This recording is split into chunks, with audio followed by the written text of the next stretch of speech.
Les océans recouvrent 71% de la surface du globe.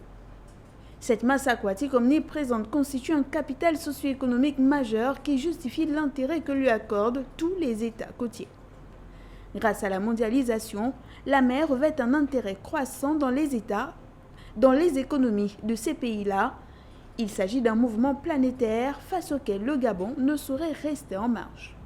Au contraire, il lui faudra imaginer des stratégies idoines à la valorisation de son riche potentiel maritime.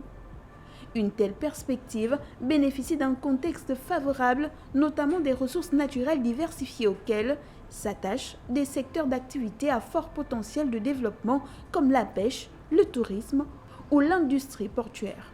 Mais l'économie maritime hors pétrole ne prendra véritablement sa pleine mesure que lorsque les Gabonais auront su définir la fonction qu'ils entendent assigner à leur espace maritime.